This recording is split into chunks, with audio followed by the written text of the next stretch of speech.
It's a long way from home. The IBM Research Center near New York City is far from the start for Tara Astigarraga. I was studying Spanish linguistics and communication. I was thinking I was going to be either a bilingual education teacher or go into social work. She was a senior at the University of Arizona when change came through a flyer on the wall recruiting interns at IBM. Even though I didn't have a background in that area, they were areas I really liked. So I started to push myself more in that direction.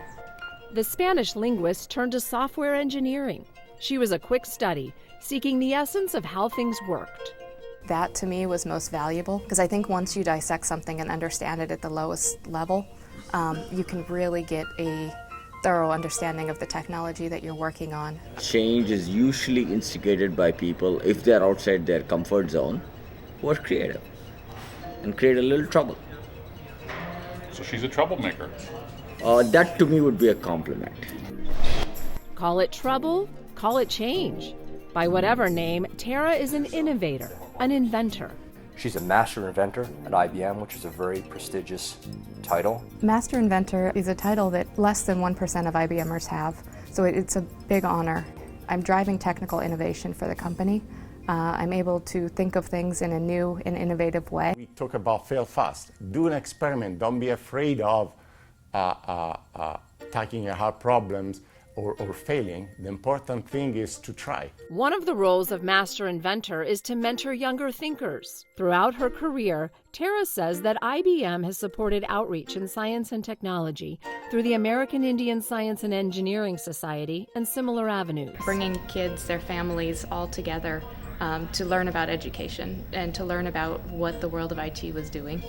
So we had things like the Snap Kits, Lego Robotics, Introduction to the Internet. I come from a completely different part of the world, new to the US, new to this role. How she helped me and oriented me towards the team, the process, what needs to be done, how you get the best out of this role. This was amazing and she was a great supporter. The way that we build labor-based. At work, Tara supports diverse teams of people from all over the world. It's similar at home. Tara's partner is from Argentina, and they have 2 daughters. At a place like IBM Research, we need a special blend of people.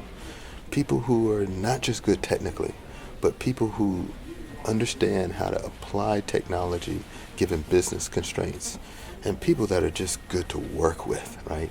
And I think Tara is a unique blend of those people. Tara's current project, part of what's called blockchain technology, lets multiple business vendors and service providers use a shared ledger of transactions, compiling them in concert rather than separately point to point. Their web of interaction today is very inefficient, and Tara and her team are working to use that blockchain technology to completely change that process. It's not just about the bits and the bytes, and yes, that's exciting for us because we're technical engineers, but she also understands how to take what that value proposition is, help the customer understand it, and really take advantage of it in their context. In her 15-year career, Tara has pushed herself, taking on corporate and other new roles.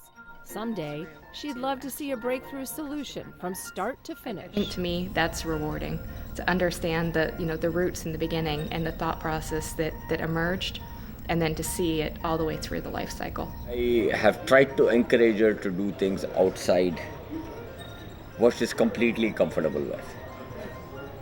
And that's what brings value for the company long term, to have people do very, very different things. The Master Inventor has her own mentoring advice. Push yourself, reinvent yourself. So in order to be a 100+ year company in a environment that's continually changing, you have to be able to reinvent yourself. Don't be afraid to try. You can do a lot more than you initially tell yourself you can.